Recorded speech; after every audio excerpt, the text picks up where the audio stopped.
بسم الله الرحمن الرحيم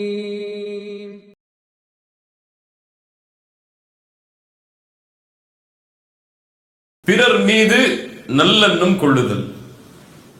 பிறர் மீது நல்லெண்ணம் கொள்ளுதல். அல்லாஹ் ரப்புல் ஆலமீனும் அல்லாஹ்வுடைய தூதர் முஹம்மது ரசூலுல்லாஹ் ஸல்லல்லாஹு அலைஹி வஸல்லம் அவர்களும் இந்த உலகத்தில் முஃமின்களுடைய வாழ்க்கை இந்த அடிப்படையில் தான் இருக்க வேண்டும் என்று நிர்ணயித்திருக்கிறார்கள். அல்லாஹ் அவனுடைய புத்தகம் அல் குர்ஆனிலே அதை கட்டளையிடுகிறான். தூதர் முஹம்மது ரசூலுல்லாஹ் ஸல்லல்லாஹு அலைஹி வஸல்லம் தங்களுடைய ஹதீஸில் அதை போதனை செய்கிறார்கள். ஆனால் இயற்கையான மனிதர்களுடைய தன்மை என்ன? யாரை பார்த்தாலும் முதல்ல அவர் நல்லதா நினைக்க மாட்டார். அப்படியா இல்லையா? ஒரு வலிமாக்கு உங்களை கூப்பிடல, அவர் திருமணத்துக்கு உங்களை கூப்பிடல, என்ன நினைப்பீங்க? அவர் முகத்துல முடிச்சிருவானா? இனிமே அவர் என் வீட்டுக்கு வந்துருவாரா? அவருக்கு நம்ம கொடுக்கல் வாங்கல் இருக்குமா? என்ன அவர் கூப்பிடாம இருந்துட்டாரே அப்படிங்கிற எண்ணம் தான் நமக்கு முதல்ல இயற்கையாக வரும். மறந்திருப்பார் அல்லது அவர் அழைத்திருப்பார் தொலைபேசியை, ஆனால் எம்மால் தொடர்பு கொண்டிருக்க முடியாது என்ற எண்ணம் முதல்ல வருமா? நமக்கு வராது. பள்ளிவாசல் உட்கார்ந்து ஒரு ஆள் போன் பார்த்துட்டு இருக்காரு. பள்ளிவாசல் உட்கார்ந்து ஒரு ஆள் போன் பார்த்துட்டு இருக்காரு. என்ன நினைப்போம்? என்னடா இவன் பள்ளியில் உட்கார்ந்து வாட்ஸ்அப் பார்த்துட்டு இருக்கான்னு நினைப்போம். சரி, குர்ஆன் ஓதிட்டு இருப்பார், அது மூலியமா ஏதாவது நன்மை சேர்த்து கொண்டு இருப்பார் நினைப்போமா? நினைப்பாங்க. இல்ல, மாஷா அல்லாஹ். ஆனா குறைவுதான். முஹ்சினை பொறுத்தவரை இந்த உலகத்தில் வாழக்கூடிய எல்லோர்களை பற்றியும் நல்லெண்ணம் கொள்ளுவார். முஹ்சினை பொறுத்தவரை நல்லெண்ணம் கொண்டதோடு மட்டுமல்லாமல் எல்லோர்களை பற்றியும் நல்லதையே பேசுவார். இதுதான் இந்த தன்மை நம்ம இன்னைக்கு பகிர்ந்து கொள்ளக்கூடிய தன்மை. தெரியாம ஆயிடுச்சு, அவர் வேணும்னே பண்ணல. நல்லெண்ணம் வைங்க. அல்லாஹ்வுடைய தூதர் ஸல்லல்லாஹு அலைஹி வஸல்லம் என்ன சொன்னார்கள்? இந்த தன்மையை யாரெல்லாம் கொண்டிருக்கிறார்களோ, பிறர் என்ன தவறு செய்கிறார், ஏன் அவர் இப்படி செய்தார், அவர் ஏன் இப்படி செய்யவில்லை, இப்படி செய்வதால் அவர் இப்படித்தான் இருப்பார் என்று யாரெல்லாம் பிறருடைய குறைகளை தேடியே செல்கிறார்களோ, அல்லாஹ்வுடைய தூதர் ஸல்லல்லாஹு அலைஹி வஸல்லம் சொன்னார்கள், மன் தத்தபஅ அவ்ரத அஹீஹில் முஸ்லிம், எந்த ஒரு முஸ்லிமுடைய குறையை ஒருவன் பின்தொடர்கிறானோ, அவனை பத்தி தப்பான எண்ணமே கொண்டு அவனை பின்தொடர்கிறானோ, தத்தபஅ அல்லாஹு அவ்ரதஹு, இவனுடைய குறையை அல்லாஹ் பின்தொடர்வான். அல்லாஹ் பின்தொடர்ந்தால் யார் அதை மறைக்க முடியும்? வமன் தத்தபஅ அல்லாஹு அவ்ரதஹு, யாருடைய குறையை அல்லாஹ் பின்தொடர ஆரம்பிக்கிறானோ அவர் வீட்டில் இருக்கக்கூடிய நிலையிலேயே தங்களுடைய குடும்பத்தார்களின் மத்தியிலேயே அல்லாஹ் அதை வெளிப்படுத்தி விடுவான். அல்லாஹ்வுடைய தூதருடைய மிகப்பெரிய எச்சரிக்கை இது. இன்னைக்கு யாரும் இதை பற்றி கவலைப்படுறதே கிடையாது. ஒண்ணு, பிறரை பற்றி குறை பேசும் பொழுது அதுல இவர் சார்ந்திருப்பார், மௌனமா இருப்பார். இதுவும் அந்த குறைதான், அவருக்கும் இவருக்கும் ஒரே கூலிதான். இல்லை, அவரோடு சேர்ந்து அவரை பற்றி பேசிக் கொண்டிருப்பார். ஏதாவது ஒரு மனிதன் எங்கேயாவது தவறு செய்தால் அவனுக்கும் இவனுக்கும் தொடர்பே இருக்காது, ஆனால் அவனை பற்றி இவன் பேசுவான். யாராவது பேஸ்புக்ல யாரையாவது பற்றி ஸ்டேட்டஸ் போட்டிருப்பாங்க, அதுக்கு இவன் லைக் கொடுத்து கமெண்ட் கொடுத்துட்டு இருப்பான். இப்படித்தான் இன்று முஸ்லிம் சமூகத்துடைய பெரும்பான்மையான மக்கள் இல்ல மாஷா அல்லாஹ் தங்களுடைய வாழ்வை அமைத்துக் கொண்டிருக்கிறார்கள். எங்க போனாலும் எங்க ஒண்ணு கூடினாலும் யாரையாவது பத்தி பேசணும், யாராவது அங்க சப்ஜெக்ட்ல இருக்கணும். இல்லன்னா அது யாராவது பக்கத்து வீட்டை தப்பு செஞ்சிருப்பாங்க, இவர் யாரையோ கொண்டு வந்து இங்க கம்பேர் பண்ணிட்டு இருப்பாரு, அவருக்கும் இருக்கும் சம்மதமே இருக்காது. இப்ப இது போன்ற செயல்பாடுகளில் யார் தங்களை ஈடுபடுகிறார்களோ அல்லாஹ் அவர்களுடைய குறையை பின்தொடர்வான். அல்லாஹ் அவர்களுடைய குறையை பின்தொடர ஆரம்பித்தால் அவ்வளவுதான், யாரும் அதை மறைக்க முடியாது. ஏன்னா எல்லாருக்கும் ஒவ்வொரு குறை இருக்கும், அப்படியா இல்லையா? யாரு குறை இல்லாத மனிதன்? எவ்வளவுதான் பயான் பண்ணாலும் அந்த ஆலிம் டைம் குறை இருக்குமா இருக்காதா? இருக்குமா இருக்காதா? இப்ப அவர் பிறருடைய குறையை தேட ஆரம்பித்தால் அவருடைய குறை யார் மறைப்பது? அல்லாஹ் அதை வெளிப்படுத்துவான். அல்லாஹ்வுடைய தூதருடைய எச்சரிக்கை. இஸ்லாமிய மார்க்கம் அதனால் அழைக்கிறது ஹுஸ்னு தன்னின் பக்கம், நல்ல எண்ணங்கள் கொள்ள வேண்டும் என்பதன் பக்கம். யாரின் மீது? ஒட்டுமொத்த மனிதர்களின் மீதும். அவர்கள் மீது தீமையான எண்ணம் கொள்வதை இஸ்லாமிய மார்க்கம் தடை செய்கிறது. விலகிக் கொள்ளுங்கள் என்று சொல்லவில்லை. என்ன செய்கிறது? தடை செய்கிறது. ஏன்? ஒரு மனிதனுடைய வெளிப்படையான தோற்றம் மட்டும்தான் ஒரு முஃமினுடைய அளவீடை தவிர உள்ளத்தில் இருப்பது கிடையாது. உள்ளத்தில் இருப்பதை யாரை தவிர யாரும் அறிய முடியாது. அல்லாஹ்வை தவிர யாரும் அறிய முடியாது. வெளிப்படையை கொண்டு மட்டும்தான் ஒரு முஃமின் முடிவெடுப்பானை தவிர உள்ளத்தில் இருப்பதை கொண்டு அவனை குறை கொள்பவனாக ஒரு முஃமின் இருக்க மாட்டான். இதைத்தான் இஸ்லாமிய மார்க்கம் எமக்கு போதிக்கிறது. அல்லாஹ்வுடைய தூதர் ஸல்லல்லாஹு அலைஹி வஸல்லம் அவர்களுடைய வாழ்க்கையில் நல்லெண்ணம் பிறர் மீது கொள்ள வேண்டும் என்பதை பல இடங்களில் அல்லாஹ்வுடைய தூதர் எமக்கு நினைவுபடுத்தினார்கள். சில உதாரணங்களை பார்ப்போம்.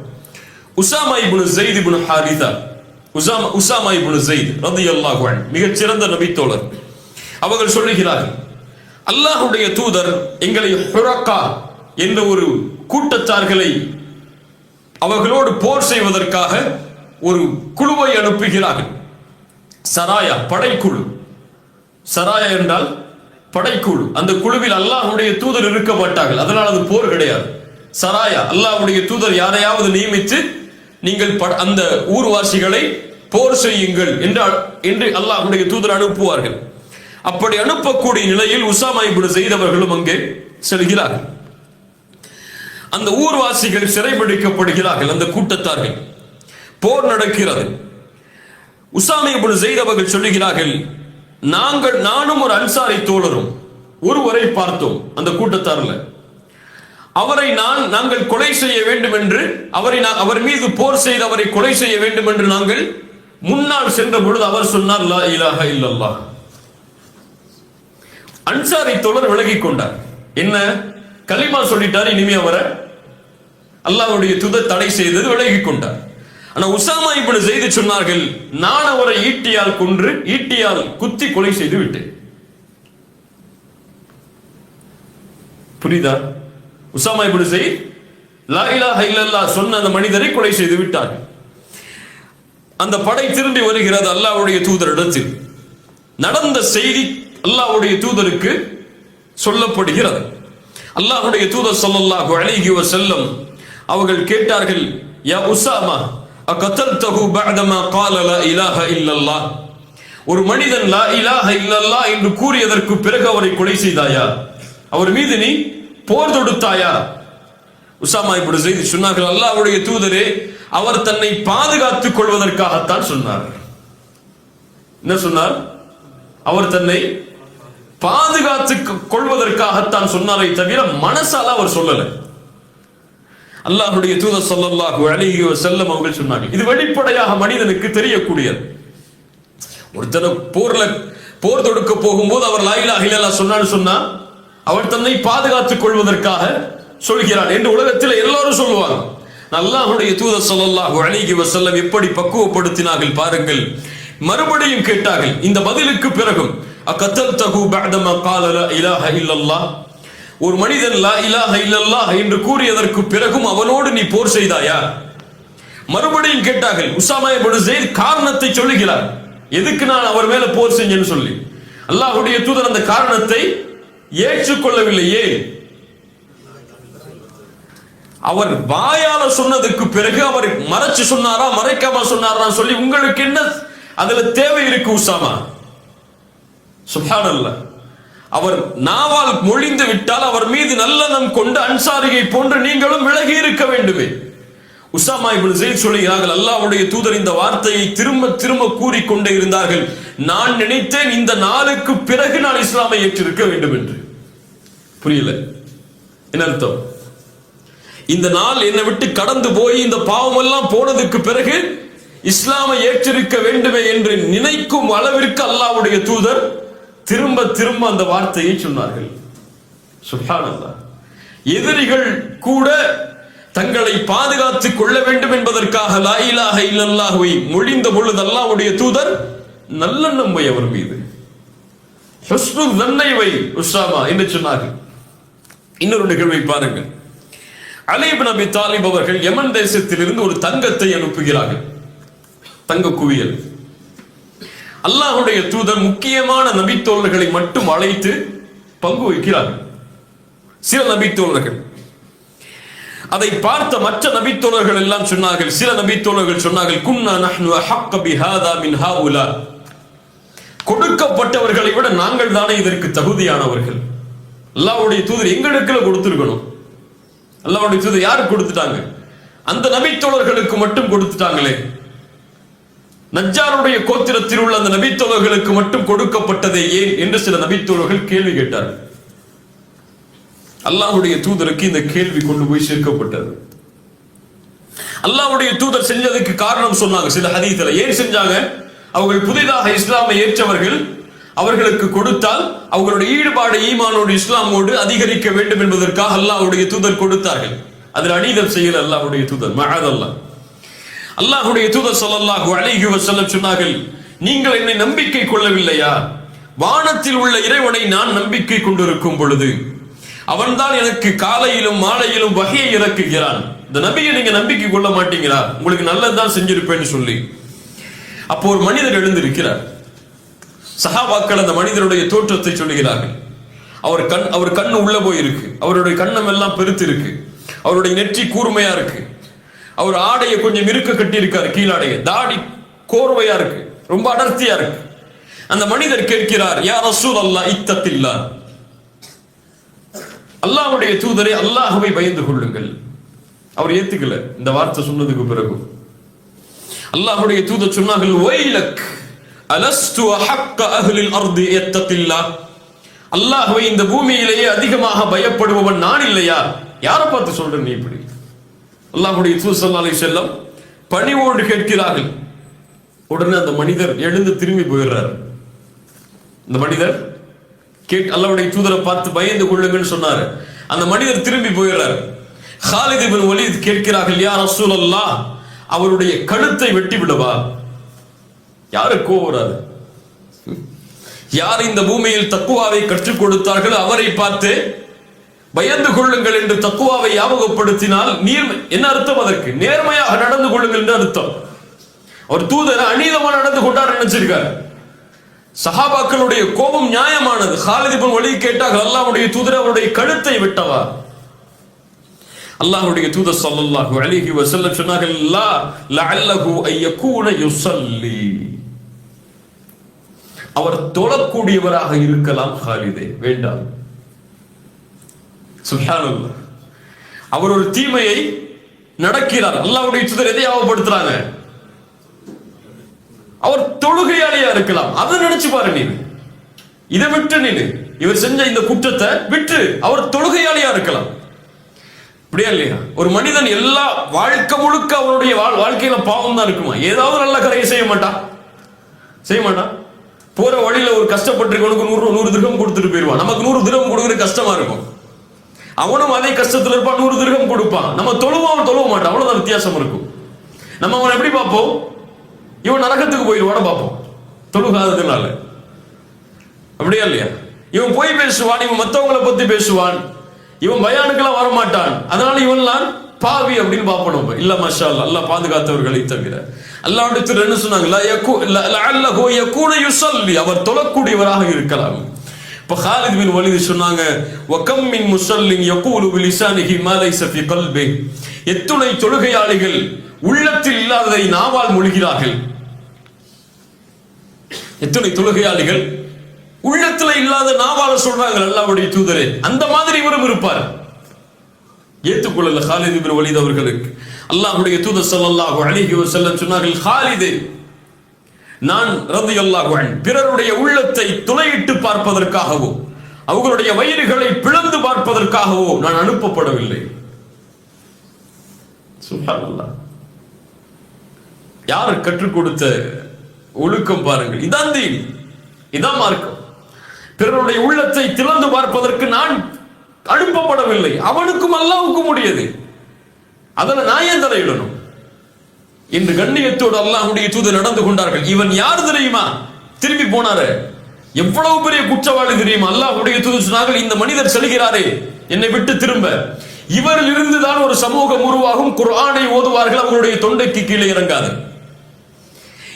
அம்புகளில் இருந்து, வில்லில் இருந்து அம்புகள் வெளியேறுவதை போன்று ஈமானில் இருந்து அவர்கள் வெளியேறி விடுவார்கள் என்று சொன்ன மனிதர் அவர். அவருக்கு அல்லாஹ்வுடைய தூதர் என்ன சொன்னாங்க? வெளிப்படையை பார்த்து மட்டும் முடிவெடு. அவர் அப்படி கேட்டதனால அவர் காஃபிர், அவர் முஷ்ரிக் நினைச்சு அவரை கொன்றாத. அவர் யார்? தொழுகையாளி. அது போதும் உனக்கு.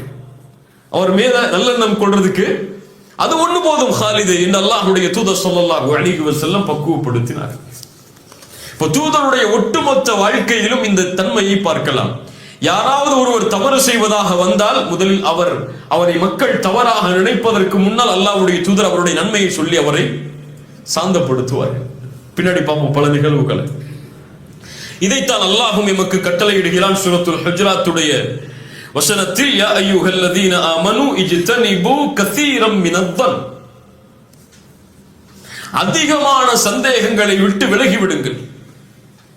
கணவன் மனைவியின் மீது, மனைவி கணவனின் மீது, பிள்ளைகளின் மீது, பெற்றோர்களின் மீது, உறவினர்களின் மீது, நண்பர்கள் மீது, தொழிலாளிகள் மீது என யாரின் மீதும் அதிகமான சந்தேகம் கொள்ளாதீர்கள். இப்ப குறைவா சந்தேகம் கொள்ளுங்க அர்த்தமா? எல்லையை அல்லாஹ் தடை செஞ்சிட்டா. சந்தேகம் கொள்ளாத யார் மீது. நல்லெண்ணம் வை. இஜ்தனிபு கஸீரம் மினத்-தன். அல்லாஹ் என்ன சொல்லல? இஜ்தனிபு தன், சந்தேகத்தை விட்டு விலகி விடுங்கள் என்று சொல்லல. அல்லாஹ் ஊத்துருக்குல்லன், சந்தேகத்தை விட்டு விடுங்கள் என்று சொல்லவில்லை. என்ன சொல்றான் அல்லாஹ்? இஜ்தனிபு, விலகிக் கொள்ளுங்கள், நெருங்காதீங்கன்னு அர்த்தம். அதுல போகவே செஞ்சிடாதீங்க, சந்தேகம் கொள்ளவே செஞ்சிடாதீங்க யார் மேலையும். இஜ்தனிபு கஸீரம் மினத்-தன். இந்த இஜ்தனிபு என்ற வார்த்தை குர்ஆனில் 3 இடங்களில் பயன்படுத்தப்படுகிறது. 3 பாவத்தை விட்டு விலகுவதற்கு அல்லாஹ் இந்த வார்த்தையை பயன்படுத்துகிறார். ஒன்று ஷிர்க், வஜ்தனிபு தாகூத். அவர்கள் தாகூத்தை புறக்கணிப்பார்கள், தாகூத்தை விட்டு விலகுவார்கள். தாகூத் என்றால் ஷைத்தான். சிலை வணக்க வழிபாட்டை விட்டு அவர்கள் விலகுவார்கள். ஷிர்க்க கண்டிக்கிறதுக்கு அல்லாஹ் சொல்றார், இன்னமல் ஹம்ரு வல் மைசிர் வல் அன்சாபு வல் அஸ்லாமு ரிஜ்சும் மின் அமலி ஷைத்தான் ஃபஜ்தனிபு. மதுவை அல்லாஹ் தடுப்பதற்கு சொல்றான். மூன்றாவது அல்லாஹ் சொல்கிறான், இஜ்தனிபு கஸீரம் மினத்-தன், அதிகமான சந்தேகங்களை விட்டு விலகிக் கொள்ளுங்கள் என்று. ஷிர்க் எதை பாழாக்கும்? ஈமானை பாழாக்கும். ஹம்ர் எதை பாழாக்கும்? மது. மூளைய நாசமாக்கிடும், பாழாக்கிடும். ஹுஸ்னுல் இல்லாமல் தீய எண்ணம் கொள்வது எதை பாழாக்கும்? பிறர் மீது சந்தேகம் கொள்வது, வீணான சந்தேகங்களை பிறர் மீது வைப்பது எதை பாழாக்கும்? உறவை பாழாக்கும். ஒரு கணவன் தன் மனைவி மீது சந்தேகம் கொண்டா அந்த உறவுல நல்லா இருக்குமா? நிம்மதியா வாழ முடியுமா? முடியுமா? ஏன் என் ஒய்ஃப் 2 மணிக்கு போன் எடுத்து பார்த்துட்டே இருக்கான்னு நினைச்சா என்ன ஆகும்? அல்லது மனைவி எப்ப பார்த்தாலும் போன்லயே இருக்கார, யார்கிட்டயாவது பேசிட்டு இருக்காருன்னு நினைச்சா அந்த உறவுல சந்தோஷம் இருக்குமா? ஆபீஸ்ல இருந்து ரிசப்ஷனிஸ்ட் கால் பண்ணிருப்பாங்க, யார் இந்த லேடிட்ட அவர் பேசினாரு அந்த மனைவி நினைச்சிட்டே இருந்தாங்கன்னா உறவுல சந்தோஷம் இருக்குமா? இருக்காது. அப்போ இந்த தீய எண்ணம் கொள்வது எதை பாழாக்கும்? உறவை பாதிக்கும், ஒட்டுமொத்த வாழ்க்கையும் அழித்து விடும். அப்படியா இல்லையா? பிள்ளைங்க மேல சந்தேகம் கொண்டாங்கன்னா அவரால் வாழ முடியுமா நிம்மதியா? எங்க போறான், எங்க வர்றான், என்ன பண்றான், யாரை பார்த்துட்டு இருக்கான், ஃபேஸ்புக்ல யார்கிட்ட பேசுறான்னு சந்தேகம் இருந்துச்சுன்னா, கண்காணிப்பு இருக்கலாம். சந்தேகம் இருந்துச்சுன்னா அதுலயே போய் அவனுடைய வாழ்க்கையே சந்தோஷம் இல்லாம முடிஞ்சிடும். மனைவி மேல வச்சாலும் அப்படித்தான், பெற்றோர்கள் மேல வச்சாலும் அப்படித்தான், தொழிலாளி மேல வச்சாலும் அப்படித்தான். உங்க கம்பெனில பினான்ஸ் கண்ட்ரோல் மேல சந்தேகம் பண்ணீங்கன்னா என்ன ஆகும்? பிசினஸ் பண்ணுவீங்களா நீங்க? முடியாது. இஜ்தனிபு கஸீரம் மினத்-தன். இந்த 3 பாவங்களை தடுப்பதற்கு அல்லாஹ் இந்த வார்த்தையை பயன்படுத்துகிறார். ஏன் விலகிக் கொள்ள வேண்டும்? அல்லாஹ்வை பதிலையும் சொல்கிறார், இன்ன பஅதத்-தன்னி இஸ்முன். சில சந்தேகங்கள் பாவமாகவே முடியும். பாவமா ஏன்னா அது இருக்காது. சந்தேகங்கள் உறுதி இல்லையே, அது நடக்கும். அவர் அப்படி இருப்பார், இல்லாமலும் இருப்பார். அப்படி இல்லாமல் இருப்பவரை நீங்கள் சந்தேகித்தால் அது பாவம். அதனால முழுமையா விளக்கிடுங்க. வலா தஜஸ்ஸசு. அல்லாஹ் அடுத்த அறிவுரையும் சொல்கிறான், பிறருடைய குறையை துருவி துருவி ஆராயாதே. அவன் செய்யலன்னு சொல்லிட்டானா விட்டு, அவ்வளவுதான். அதுக்கப்புறம் யோசிக்காத, ஏன் அப்படி செஞ்சா, எதுக்கு செஞ்சா, ஏன் இப்படி போய் சொல்றான், அதெல்லாம் உனக்கு தேவையில்லை. நான் வாழ சொல்லிட்டானா முடிஞ்சு போச்சு. பின்னாடி உதாரணங்கள் பார்க்கும்போது நமக்கு இது தெரியும். சுப்ஹானல்லாஹ். இந்த மார்க்கத்துடைய மகத்துவத்தை பாருங்கள். ஆயிஷா ரலியல்லாஹு அன்ஹா அவர்கள் மீது ஒரு இட்டு கட்டப்பட்ட நிகழ்வு நடக்கிறது. எங்க நடந்துச்சு? மக்காலயா மதீனாலயா? எங்க நடந்துச்சு? மதீனால அல்லாஹ்வுடைய தூதர் ஸல்லல்லாஹு அலைஹி வஸல்லம் போருக்கு கிளம்பி வரும் பொழுது ஒரு நிகழ்வு நடக்கிறது. முனாஃபிக்குகளும் சஹாபாக்களில் சிலரும் இந்த இட்டுக்கட்டப்பட்ட நிகழ்வில் பங்கு கொள்கிறார்கள். ஹஸ்ஸான் இப்னு தாபித், முத்இம் போன்ற நபி தோழர்கள் கூட இந்த நிகழ்வில் பங்கு கொள்கிறார்கள். இவர்களுடைய பாவங்களை மன்னித்தும் அவர்களை கண்டித்தும் அல்லாஹ் குர்ஆனுடைய வசனங்களை இறக்கிக் கொண்டே இருக்கிறார். பின்னாடி ஆயிஷா ரலியல்லாஹு அன்ஹா தூய்மையான பெண் அல்லாஹ்விடத்திலிருந்து வகை வந்ததுக்கு பிறகு அல்லாஹ் வசனங்கள்ல கண்டிக்கிறார். எந்த சூறால அல்லாஹ் பெரும்பான்மையா கண்டிச்சான்? அத சூரத்துன் நூர், பாரக்கல்லாஹு ஃபீக். சூரத்துன் நூருடைய வசனத்தில் அல்லாஹ் என்ன சொல்றான் கவனிங்க. இந்த வசனத்துல லவ்லா இத் சமிஅ்துமூஹு ظنல் முஃமினூன வல் முஃமினாத்து பிஅன்ஃபுஸிஹிம் கைரா. இப்படி ஆயிஷா அவர்கள் மீது அவதூறு சொல்லப்பட்ட நேரத்தில், அவர்கள் அதை செவிமடுத்த நேரத்தில், அங்கிருந்த முஃமின்களும் ஆண்களான முஃமினான ஆண்களும் முஃமினான பெண்களும் நினைத்திருக்க வேண்டாமா? பிஅன்ஃபுஸிஹிம் கைரா, தங்களுக்கும் நலவை, தங்களுக்கும் கைரை, தங்கள் மீதும் நல்லெண்ணத்தை நினைத்திருக்க வேண்டாமா அவர்கள் அதை செவிமடுத்த பொழுது? மேலும் வகாலு ஹாதா இஃப்கும் முபீன், அவர்கள் சொல்லி இருக்க வேண்டாமா இது மிகப்பெரிய அவதூறு என்று. என்ன இதுல உங்களுக்கு சந்தேகம் வருது? எதுல உங்களுக்கு புரியல? எது புரியல இந்த வசனத்துல? முஃமினான ஆண்களும் பெண்களும் அந்த விஷயங்களை செவிமடுத்த பொழுது அவர்கள் தங்கள் மீதே நல்லெண்ணம் கொண்டிருக்க வேண்டாமா? என்ன அல்லாஹ் சொல்ல வர்றார்? அன்ஃபுஸிஹிம் கைரா என்ன அர்த்தம்? அவங்க மூமினோட தாயா இருந்தாங்க. அன்ஃபுஸிஹிம் கைரா, தங்கள் மீதே அவர்கள் நல்லெண்ணம் கொண்டிருக்க வேண்டாமா? என்ன சொல்லியிருக்கணும் அல்லாஹ்? என்ன சொல்லியிருந்தா நீங்க தெளிவா சொல்ல என்ன ஆயிருக்கணும்? ஆயிஷா அவர்கள் மீது நல்லெண்ணம் கொண்டிருக்க வேண்டாமா என்று நீங்க அல்லாஹ் சொல்லியிருக்கணும். அல்லாஹ் எப்படி சொல்றாங்க? எப்படி சொல்றான்? தங்கள், அதைத்தான் அல்லாஹ் சொல்ல வர்றான். ஆனா அல்லாஹ் எப்படி வார்த்தை அமைக்கிறான்? தங்கள் மீது அவர்கள் நல்லெண்ணம் கொண்டிருக்க வேண்டாமா? ظنல் முஃமினூன வல் முஃமினாத் பிஅன்ஃபுஸிஹிம் கைரா. ஏன்? முதல்ல உன்ன வச்சு பாருங்க.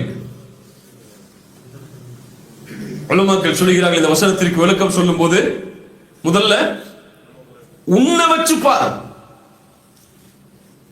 நீ எப்படி உன்னை பத்தி பேசுறத விரும்புவியா? ஒரு ஆள் விபச்சாரமே செஞ்சிட்டாருங்க, மக்கள் மத்தியில வெளிப்படையாயிடுச்சு. உடனே அவர் விபச்சாரம் செஞ்சிட்டாரு, அவருக்கு அவர் முஸ்லிம் சமூகத்தை ஒதுக்கி வைக்கணும், ஜமாத்தொட்டை ஒதுக்கி வைக்கணும், எல்லாம் சரி. அவர் எதால் செய்தார் என்பதெல்லாம் வேறு.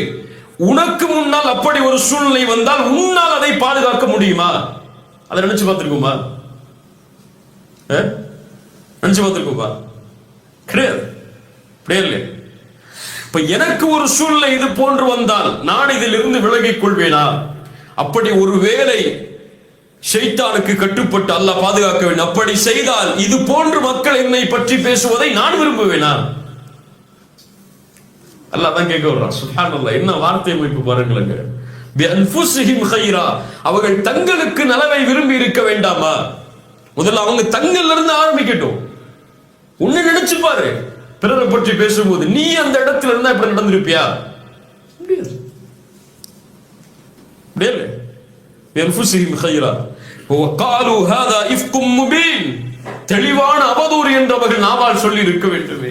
ஏன் மௌனமா இருந்தாங்க? அதோடு மட்டுமல்ல, அல்லாஹ் அடுத்த 2-3 வசனங்களுக்கு பிறகும் கேட்கிறான்.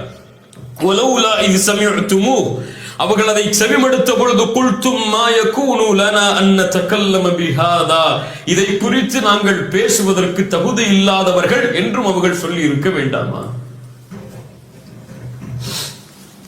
எப்படி அல்லாஹ் பக்குவப்படுத்த. இதான் தீன். ஜும்மால போய் முதல் சஃப்ல நிக்கிறது மட்டும் தீன் இல்ல. குர்ஆனை தொடர்ந்து ரமதான்ல 3 நாள் குர்ஆனை முடிக்கிறது தீன் இல்ல, அது மட்டும் தீன் இல்ல. கியாமுல் லைல நின்னு அழுது புலம்பி வழுகிறது மட்டும் தீன் இல்ல, இதுதான் தீன். அல்லாஹ்வுடைய தூதர் அதிகமாக கவனம் செலுத்திய தீன் இதுதான். நமக்கு இந்த சைடு மட்டும் தான் கவனம் இருக்கு. தொழுகலையா அல்லாஹ் புடிச்சுப்பா, ஜக்காத்து கொடுக்கலையா செல்வம் ஹராம் ஆயிரும். இதுல மட்டும் தான் இருக்கு கவனம். எதுல கவனம் இல்ல? பிறரை பற்றி பேசுறதுல, பிறரை பற்றி நினைக்கிறதுல, பிறர் மீது சந்தேகம் கொள்றதுல, இதுல கவனம் இல்ல நமக்கு. அல்லாஹ் ரப்புல் ஆலமீன் சொல்கிறான், அவர்கள் சொல்லி இருக்க வேண்டாமா என்னன்னு, இதை பற்றி பேச எங்களுக்கு தகுதி இல்லை என்று. சுப்ஹானக ஹாதா புஹ்தானுன் அதீம். யா அல்லாஹ், நீ பரிசுத்தமானவன், இது மகத்தான இட்டுக்கட்டப்பட்ட செய்தி என்று அவர்கள் கூறி இருக்க வேண்டாமா என்று அல்லாஹ் கேட்கிறார். யார்கிட்ட இந்த தன்மை இருக்கு யோசிச்சு பாருங்க. யாரை பத்தி நம்ம நல்லா நினைக்கிறோம்? ஒரு இமாம் மெர்சிடிஸ் பென்ஸ் கார் வாங்கியிருந்தாரு நினைப்போம். ஒரு இமாம் மெர்சிடிஸ் பென்ஸ் கார்ல வர்றார். மெர்சிடிஸ் பென்ஸ் கார் வச்சிருக்காரு என்ன நினைப்பாரு? இவர் சம்பாதிச்சு வாங்கியிருக்காரு நினைப்பாரு. இமாம் என்ன நினைப்பாரு? எங்க போய் இவரு கையேந்தி இப்படித்தான் சமூகத்துல. ஒரு இமாம் இன்னைக்கு தொழில் பண்ண முடியுமா? ஒரு இமாம் இன்னைக்கு பிசினஸ் மேன் ஆக முடியுமா? ஒரு இமாம் இன்னைக்கு பேண்ட் ஷர்ட் போட்டு, நம்ம ஊரோட இமாம்களை சொல்றேன், பேண்ட் ஷர்ட் போட்டு கோட் ஷர்ட் போட்டு இருந்தா ஏத்துப்போமா? நம்ம ஏத்துப்போமா? இவரெல்லாம் இமாம் ஆகும் அப்படியே இல்லையா? அவருக்குன்னு ஒரு கேட்டகரி வச்சிருக்கோம் இமாமுக்குன்னு. அவர் தலப்பா கட்டி இருக்கணும், அவருக்கு தாடி இருக்கணும், அவருக்கு ஜிப்பா இருக்கணும், அவர் அதுவும் ஜிப்பா ஒயிட் கலரா இருக்கணும். கடல்ல ஏத்துக்க மாட்டோம் நம்ம. ஒயிட் கலரா இருக்கணும், டிவிஎஸ் 50 வச்சிருக்கணும். அவர் ஊர்ல அவர் பல்சர் எல்லாம் ஓட்டினா நம்மளால ஒத்துக்க முடியாது. என்ன அவரு பல்சர் ஓட்டுற அளவுக்கு பெரியாளா அப்படின்னு நினைப்போம் நம்ம. இல்ல மாஷா அல்லாஹ், அல்லாஹ் பாதுகாத்தவர்களை தவிர. அவருக்கு 4000 சம்பளமா இமாமுக்கு? இன்னைக்கு எப்படி பேச்சு ஊர்ல? எப்படி முத்தவள்ளிகள்லாம் உட்கார்ந்து பேசுவாங்க, என்ன பேசுவாங்க? 5000 சம்பளமா? உலக ஆசை வந்துடும் அதிகமா கொடுத்துட்டா. இப்ப நீங்க உங்க வீட்டுல எவ்வளவு வேலைக்காரங்க சம்பளம் கொடுக்குறீங்க? 15000 மேலையா? ஊர்ல உங்க ஊர்ல ஜமாத்துல இமாம்களுடைய சம்பளத்தை போய் கேளுங்க, என்ன சம்பளம்? உங்க வீட்டுல நீங்க வேலைக்காரர் கொடுக்குற சம்பளத்தை விட உங்க ஊருடைய இமாமுடைய சம்பளம் கம்மி, முஅத்தினுடைய சம்பளம் கம்மி. மேலே அவருக்கு ஒரு கிரைட்டீரியா இருக்கு, அப்படித்தான் அவர் வாழணும். ஊர்ல கடை வச்சிட்டு கூடாது, அவரு பிசினஸ் பண்ணக்கூடாது, ரியல் எஸ்டேட் பண்ணக்கூடாது. நீங்க பண்ணலாம். ஏன்னா இமாம்களுக்குன்னு தனி ஹராம் ஹலால்லாம் இருக்குல்ல, இமாம்களுக்குன்னு தனி ஆடை அமைப்பு எல்லாம் சொல்லியிருக்காங்கல்ல. இமாம்னா இப்படிதான் இருக்கணும். நீங்க தொப்பி போடாம எங்கேயும் போலாம், இமாம் தொப்பி போடாம இருக்க கூடாது. இப்படிதானே எல்லாருடைய பார்வையும் ஒரு சமூகத்தின் மீது இப்படித்தான் திரும்பும். சுப்ஹானல்லாஹ். அல்லாஹ் ரப்புல் ஆலமீன் இது போன்ற தன்மைகளை தடை செய்கிறார். அல்லாஹ்வுடைய தூதர் ஸல்லல்லாஹு அலைஹி வஸல்லம் அவர்களுடைய காலத்தில் மிக முக்கியமான சம்பவம். ஒரு மனிதருடைய பெயர் அப்துல்லா. அவரை ஹிமார் என்று அழைப்பார்கள். அவர் பட்ட பேரே ஹிமார். ஹிமார்னா சொல்ல வேணாம், நபித்தோழர். அவர் ஹிமார்னு அழைப்பாங்க அவரை, பட்ட பேரா. புகாரி அவர்கள் பதிவு செய்கிறார்கள். இவர் என்ன செய்வார்? யுத்ஹிகு ரசூலுல்லாஹி ஸல்லல்லாஹு அலைஹி வஸல்லம். அல்லாஹ்வுடைய தூதர் கவலைப்பட்டாங்கன்னா சிரிக்க வைப்பாரு. அதான் அவர் வேலை. சுப்ஹானல்லாஹ். ஆனா என்ன செஞ்சாரு? ஒரு நாள் மது குடித்து விடுகிறார். மது சாப்பிட்டார். அல்லாஹ்வுடைய தூதர் தண்டனையை கொடுக்கிறார்கள். மது குடிப்பவர்களுக்கு அல்லாஹ்வுடைய தூதர் கசையடி கொடுக்கிறார்கள். உடனே ஒரு மனிதர் எழுந்து சொல்கிறார், யா அல்லாஹ், இவரை சபிப்பாயாக. ஏன் இவர் மக்களுக்கு இவ்வளவு தொந்தரவு கொடுக்கிறார்?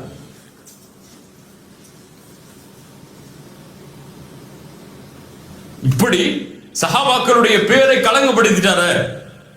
அதான் அர்த்தம் அதுக்கு. இவரை அல்லாஹ் சபிக்கட்டும் என்று ஒரு நபித்தோழர் எழுந்து சொல்கிறார். அல்லாஹ்வுடைய தூதர் ஸல்லல்லாஹு அலைஹி வஸல்லம் யாருடைய மானமும் கீழே விழுவதை விரும்ப மாட்டார்கள். யார் மானத்தையும் கீழே தள்ளிட்டு அல்லாஹ்வுடைய தூதர் பொறுத்து இருக்க மாட்டார்கள். யாரா இருந்தாலும், அவர் முஸ்லிமா இருக்கட்டும், யஹூதியா இருக்கட்டும், நஸ்ரானியா இருக்கட்டும், காஃபிரா இருக்கட்டும், தன்னுடைய மானத்தை இழந்தாவது அவருடைய மானத்தை அல்லாஹ்வுடைய தூதர் பாதுகாப்பார்கள். அவர்தான் முஹ்சின். என்னால ஒருத்தர் நல்லா இருக்கணுமே தவிர என்னால ஒருத்தர் மானத்தை இழந்து வாழக்கூடாது. அல்லாஹ்வுடைய தூதர் ஸல்லல்லாஹு அலைஹி வஸல்லம் அவரை சபிக்காது. فوالله ما علمت انه يحب الله ورسوله.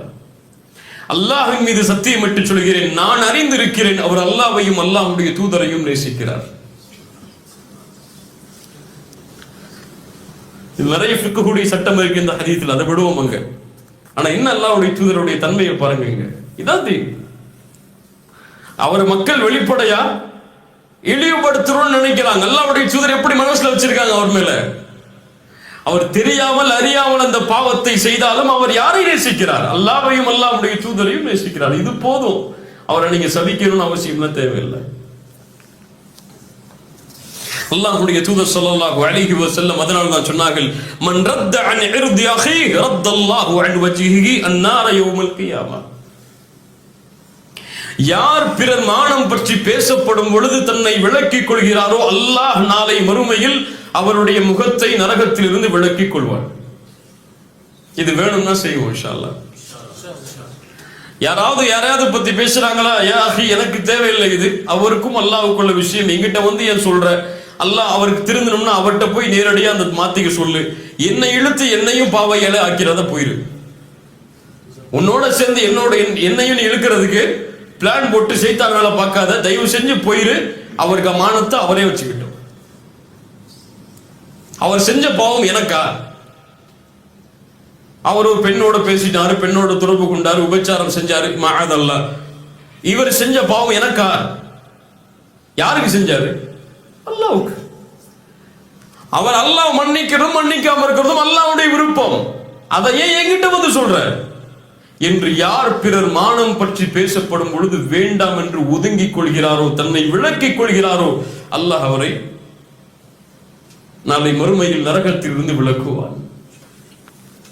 3 சட்டம் இருக்குது. ஒண்ணு, பிறர் மானத்தை பற்றி பேசக்கூடாது. முதல்ல பிறருடைய கண்ணியத்தை பற்றி பேசக்கூடாது. அவர் கெட்டவராகவே இருந்தாலும் நல்லதா பேசு. ஏன் உனக்கு தெரிஞ்சு 1000 கெடுதல் இருக்குன்னா அவருக்கு உனக்கு தெரியாமல் 1000 நன்மை அவர்கிட்ட இருக்கு, உனக்கு தெரியாது.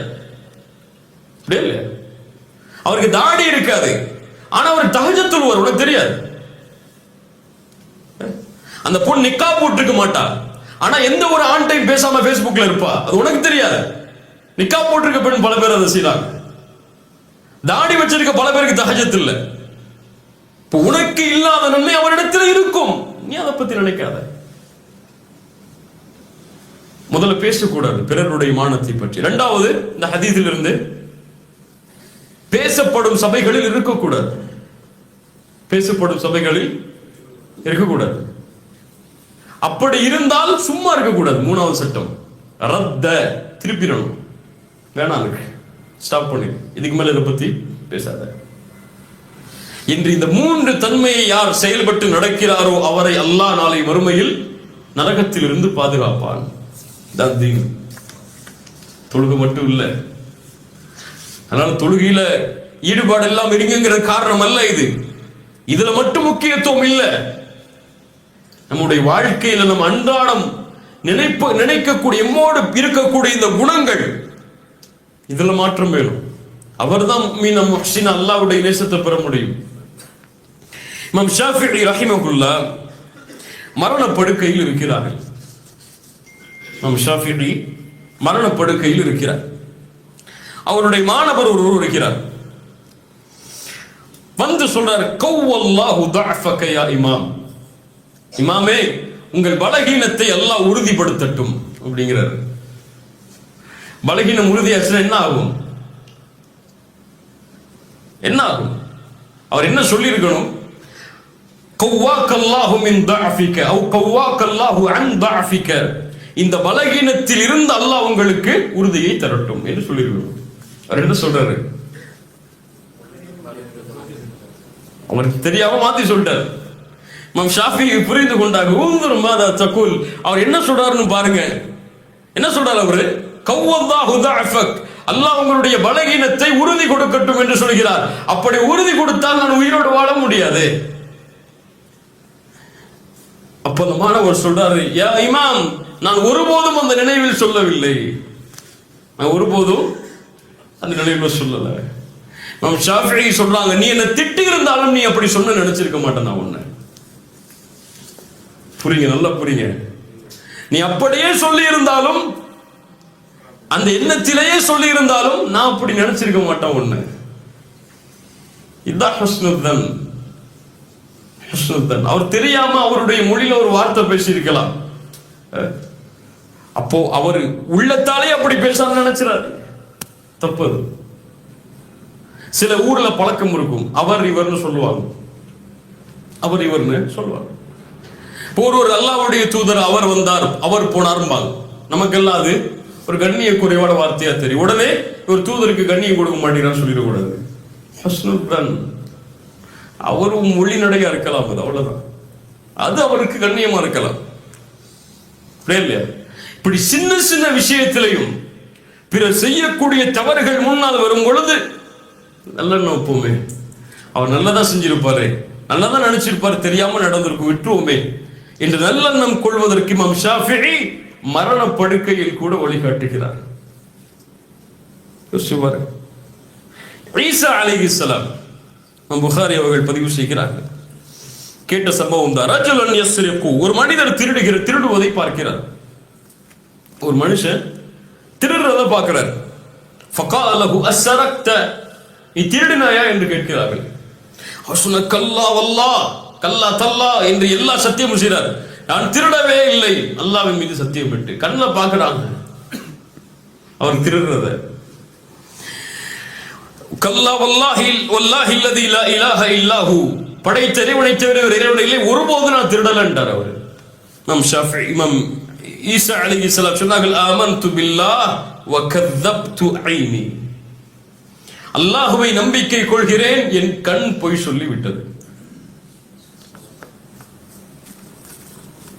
சுப்ஹானல்லாஹ். இமாம் ஈசா அலைஹிஸ்ஸலாம், சுப்ஹானல்லாஹ், ஒரு மனிதர் திருடுவதை பார்க்கிறார்.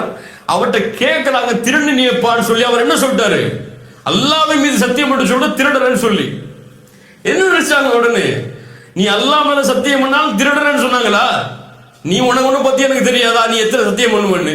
இந்த போலி சத்தியம்லாம் என்கிட்ட வச்சுக்காத சொன்னாரா? அல்லாஹ் கொண்டு வந்துட்டாரா? முடிஞ்சு போச்சு, ஹலாஸ். இதான் உண்மை. நான் நம்பிக்கை கொள்கிறேன் அதே இறைவனை, என் கண் பொய் சொல்லி விட்டது நீ இல்லப்பான்றான். யோசிச்சு பாருங்க, எங்க இந்த தன்மை நம்மள்ட்ட இருக்கு? அல்லாஹ்வின் மீது ஒரு சத்தியம் மட்டும் சொல்லிக்கலாம், நான் எடுக்கலப்பா, நான் அப்படி நினைக்கலப்பா. இல்ல நீ அப்படித்தான் நினைச்சிருப்ப. அதற்கு பிறகு ஒரு வார்த்தை வந்துச்சுன்னா யார் நம்ம? அல்லாஹ் பாதுகாக்க வேண்டும். இப்ப இதான் இன்னைக்கு இருக்கக்கூடிய நிலைமை. ஒரு மனிதன் அல்லாஹ்விடத்துல நெருங்கி நெருங்கி போராடா, இப்ப நெருங்காதவன் அவன் பார்க்கக்கூடிய பார்வை என்ன? இப்படித்தான். இவர் 5 வக்து தொழுவ ஆரம்பிச்சிருப்பாரு, எப்போ சொல்றதுதான். அவர் தொழுகாதவரை பார்த்து எப்படி பார்ப்பாரு? அன்னைக்கு தான் ஃபஜ்ருக்கு போய் 2-3 நாள் தொடர்ச்சியா தொழுவ ஆரம்பிச்சிருப்பாரு. பெட்ல தான் ஃப்ரெண்டு தொழுவாம இருப்பான். இவன்லாம் முஸ்லிமா, இவன்லாம் இன்னைக்கு மூத்தானா என்ன அவன் நினைச்சிட்டு போவான். இப்படியா இல்லையா? அவர் காய்ச்சல் தூங்கிட்டு இருப்பாரு. இப்படியா இல்லையா? சில பேர் இன்னைக்கு ஃபஜ்ர் ஜமாஅத்துக்கு வரணுங்கிற முக்கியத்துவம், அதை பத்தி பேசுறோம், எல்லாம் இருக்கிறோம். ஒரு ஆள் கொஞ்சம் லேட்டா பள்ளிக்கு வர்றாரு, அவர் எப்படி பார்ப்போம் நம்ம? என்னப்பா இவரு நம்மளோட பயாருக்கெல்லாம் வர்றாரு, தொழுவு கூட சரியா இல்லையோ விட்ட நிப்ப மாட்டோமா? அவர் பள்ளி தொழுதுட்டு வெளியே வந்து ஏதோ மறந்து வச்சிருக்கான்னு சொல்லி உள்ள போயிருக்கலாம், யாருக்கு தெரியும்? அல்லது ஏதாவது கடமையாகி குளிச்சுட்டு லேட்டா வந்திருக்கலாம், யாருக்கு தெரியும்? இப்படி எல்லா விஷயத்திலையும் நம்ம நினைக்கிறது முதல்ல இது தவறான எண்ணம் தான். அது நமக்கு தெரியல இது தவறுன்னு சொல்லி, ஆனா நினைக்கிறோம். அல்லாஹ் அக்பர். ஏன் இந்த உலகத்துல எவ்வளவோ நன்மைகள் இருக்கு. முன்னாடி சொன்னது திரும்பவும் சொல்றேன், எவ்வளவோ நன்மைகள் இருக்கு. நன்மைகளுக்கு அளவு இருக்கப்பா? அளவு இருக்கா? 1000, 2000, 3000, 4000 இருக்கா? இவ்வளவுதான் நன்மைகள் லிஸ்ட் போட முடியுமா உங்களால? முடியாது. எவ்வளவோ நன்மைகள் இருக்கு, நம்ம நினைச்சு பார்க்க முடியாத நன்மைகள்லாம் இருக்கு. அப்படித்தான் அவரால் தொழுகையில சரியா கவனம் செலுத்த முடியாம பள்ளியில தொழ முடியாம இருக்கலாம், ஆனால் அவர் அதுக்காக தௌபா செஞ்சு திருந்துறதுக்கு முயற்சி செஞ்சுட்டு இருப்பார். ஆனா தொழுவாயுமே பெருமையில இருப்பான். யாரு சைடு இதுல? யாரு சைடு? யாரு சைடு? நிக்கா போடல ஒரு பெண், அல்லது ஹிஜாபா கலர் ஆடையில் அணிஞ்சிருக்காங்க, அந்த ஊருடைய கலாச்சாரத்தின்படி கலர் ஆடை ஏதோ ஒரு ஃபிக்ஹுடைய சட்டப்படி வேற வரல. ஒரு பெண் ஒரு ஹிஜாபை கொஞ்சம் மாடர்னா அணிஞ்சிருக்கா, ஆனா நல்லா அணிஞ்சிருக்கிற பெண் அந்த பெண் எப்படி பார்ப்பாங்க? என்ன ஒரு ஹிஜாப் கூட இவள்கிட்ட சரியில்லையே, இவங்க எல்லாம் பயானுக்கு வந்து என்ன செய்ய? இவங்க எல்லாம் கிளாஸ்க்கு வந்து என்ன செய்ய? தாடி இல்லையே, கம்மியா இருக்கு, இவரெல்லாம் பயானுக்கு வந்து என்ன செய்ய? ஒரு தாடி, அவர் தாடி கொஞ்சம் கம்மியா இருக்கும், இவர் கம்மியா இருக்காரு, இவரெல்லாம் தாடியா? தாடி கூட இல்லை, இவரெல்லாம் தாடியா? ஒரு ட்ரெஸ் அவருக்கு தெரியாம போட்டு வந்திருப்பாரு, கரண்டைக்கு கீழே போயிருக்கும், அது இவர் கரண்டைக்கு கீழே போட்டிருக்காரு, இவரெல்லாம் தாடியா? ஈஸியா பிறகு ஜட்ஜ் பண்ணிடும் அப்படியா இல்லையா? இந்த தன்மை எல்லோரிடத்திலும் இருக்கு. சஹாபாக்கள் யார்? தங்களை அவர்கள் அப்படியே பணிந்து பார்ப்பார்கள், பிறகு நல்லவங்களா பார்ப்பாங்க. எல்லாரும் நல்லவங்க, நான் கெட்டவன் நினைப்பாங்க சஹாபாக்கள். எல்லாரும் நல்லா இருப்பாங்க, எல்லாரும் நல்லதான் நினைச்சிருப்பாங்க, நான் தான் தப்பா நினைச்சிருப்போம்னு நினைப்பாங்க. நான் தான் அந்த இடத்துல தப்பு செஞ்சிட்டணும், நான் தான் கோவப்பட்டு கூடாது அந்த இடத்துல நினைப்பாங்க. அவன் ஏன் கோவப்பட்டு நினைக்க மாட்டாங்க. ஆயிஷா ரலியல்லாஹு அன்ஹா அவரிடத்தில் ஒரு கேள்வி கேட்கப்படுது ஒரு குர்ஆன் வசனத்தை பத்தி. 3 தன்மை உடையவர்களை அல்லாஹ் சொல்கிறார், முஃமின்கள் தான் அவர்கள். வமின்ஹும் ஸாலிமுல் லினஃப்ஸிஹி வமின்ஹும் முக்தஸித் வமின்ஹும் சாபிகுன் பில் கைராத். ஒருவர் தங்களுக்கு தாங்களே அநீதமிழைத்த கூட்டத்தார், இன்னொருவர் நடுநிலையாக இருப்பவர்கள், இன்னொருவர் நன்மைகளில் விரையக்கூடியவர்கள்.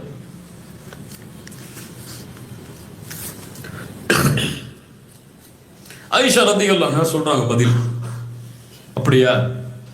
இவர்கள் யார் தெரியுமா? சாபிக்கும் பில் கைராத், நன்மையில் விரையக்கூடியவர்கள், தூதரும் நபி தோழர்களும். முக்தஸித், பின்னால் வரக்கூடிய மக்கள். ஸாலிமுல் லினஃப்ஸிஹி, தங்களுக்கு தாங்களே அநீதமிழைத்தவர்கள் யார்? ஃபமிஸ்லி மிஸ்லக், என்னையும் உங்களையும் போன்றவர்கள். புரியுதா நான் சொல்றது? புரியல. 3 கூட்டத்தார்களை பற்றி கேட்கப்படுகிறது. இந்த 3 கூட்டத்தார்கள் யார் குர்ஆனில்? சாபிக்கும் பில் கைராத், நன்மையில் விரையக்கூடியவர்கள் என்று அல்லாஹ் சொல்கிறான், இவர்கள் யார்? நடுநிலையார்கள் என்று சொல்கிறான், இவர்கள் யார்? அநீதம் இழைத்தவர்கள் என்று சொல்கிறான், இவர்கள் யார்? சரி, இந்த 3 கேட்டகரியில் நம்ம எங்க இருப்போம்னு கேட்டா பல பேர் என்ன சொல்லுவோம்? இப்ப சொல்லுவீங்க நீங்க, ஆனா இயற்கை என்ன நினைச்சிருப்போம்? நம்ம கல்வில நடுநிலையா இருக்கும்னு நினைச்சிருப்போம். எங்கள்கிட்ட அதுவும் இல்லை இதுவும் இல்லைன்னு நினைச்சிருப்போம். நடுநிலையா இருக்கும், நாங்க பெரும்பாவமும் கிடையாது, நாங்க நல்லது அதிகமாகவும் செய்யறது, நடுநிலை அப்படின்னு சொல்லுவோம் இயற்கையா கேட்டா.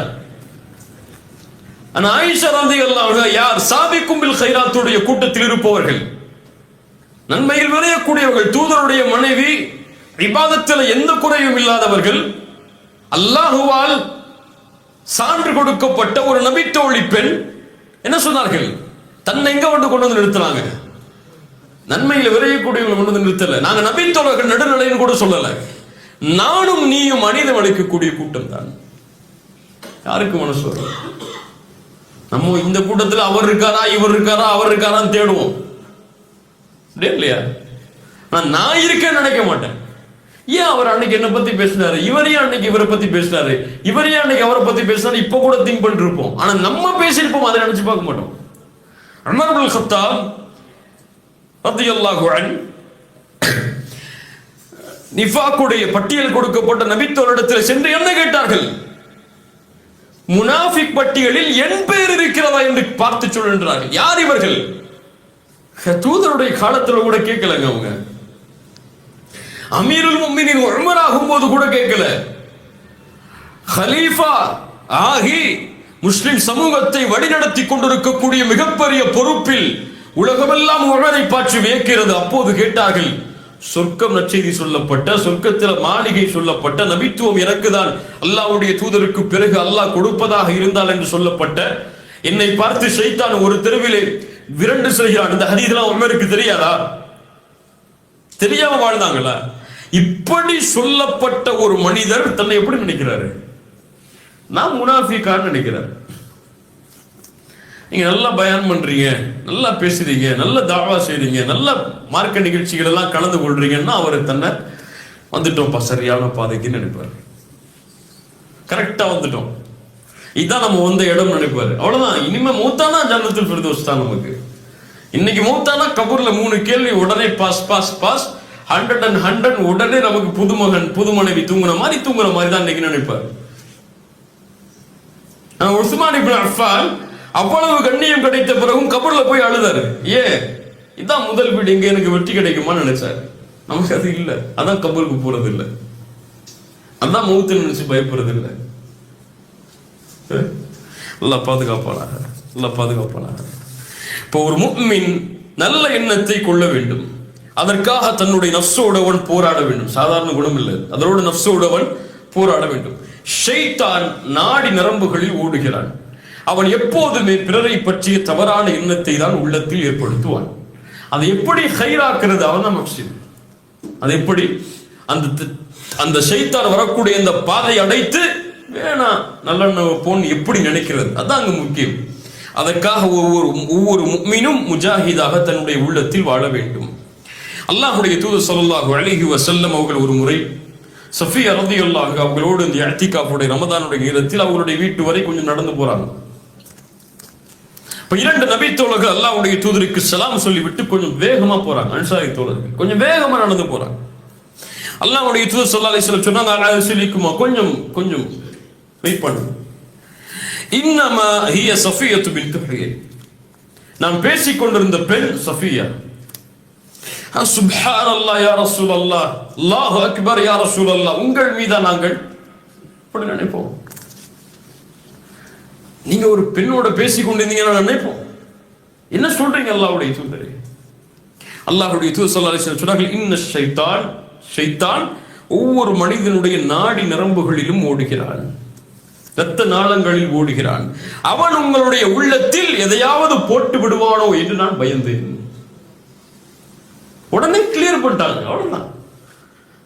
இப்ப என்னை பத்தி ஒரு தப்பா நினைக்கிறான்னா நான் கிளியர் பண்ணிடணும். அத நம்ம ஷாஃபிஈ சொன்னார்கள் இந்த ஹதீஸுக்கு விளக்கமாக, ஒருவேளை அந்த நபித்தோழர்களுடைய உள்ளத்தில் ஏதாவது ஒரு எண்ணத்தை ஷைத்தான் போட்டிருந்தால் அவர்கள் காஃபிராக மாறி இருப்பார்கள். இல்லையா? தூதர தப்பா நினைச்சா யாராவது?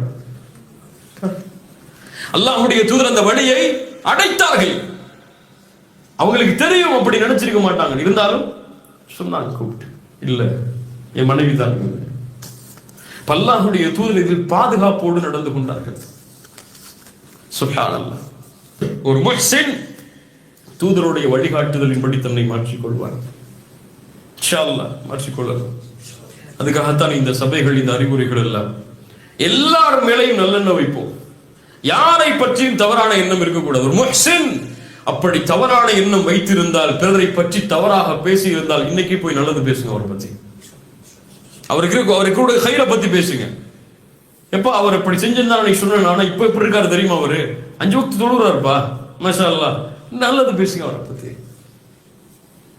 ஒரு முஹ்சினுடைய வாழ்க்கை எப்படித்தான், எல்லாரும் மேலையும் நல்ல எண்ணம் என்ற தன்மை எம்மிடத்தில் இருந்தால்தான் எங்களுடைய வாழ்க்கையை கண்ணியமான முறையில, மகிழ்ச்சியான முறையில வாழ முடியும். நல்லெண்ணம் எங்கள் வாழ்க்கையை மகிழ்ச்சிப்படுத்தும். தீய எண்ணம் என்னையும் அழிக்கும், என்னை சுற்றி உள்ளவர்களையும் அழித்துவிடும், எல்லாரும் சந்தோஷத்தையும் பாராக்கிறோம். நான் என் மனைவி மேல ஒரு சின்ன தவறான எண்ணம் வச்சிருந்தா என்ன மட்டும் பாதிக்காதது, யாரையும் பாதிக்கும், மனைவியையும் பாதிக்கும். அது யாரை பாதிக்கும்? பிள்ளைகளையும் பாதிக்கும். அது யாரை பாதிக்கும்? அவங்க பெற்றோரை பாதிக்கும். அது யாரை பாதிக்கும்? ஏன் பெற்றோரை பாதிக்கும். ஒரு சமூகமே அழிஞ்சிடும். அதனால நான் என்ன மாற்றிக்கொண்டாதான் என்ன சுத்தி இருக்கக்கூடியவங்களை மகிழ்ச்சியா என்னால பார்த்துக்க முடியும் என்ற தன்மையை உள்ளத்தில் ஏந்தி வாழ்ந்தால் அல்லாஹ் எம்மை சீர்படுத்துவான். கத் அஃப்லஹ மன் ஸக்காஹா வ கத் ஹாப மன் தஸ்ஸாஹா. யார் இந்த அறிவுரைகளை ஏற்று உள்ளத்தை தூய்மைப்படுத்தினார்களோ அவர்கள் வெற்றி அடைவார்கள். யார் பாலாக்கினார்களோ அவர்கள் புதைந்து விடுவார்கள். அல்லாஹ் பாதுகாப்பானாக. ஜஸாக்குமுல்லாஹு ஹைர்.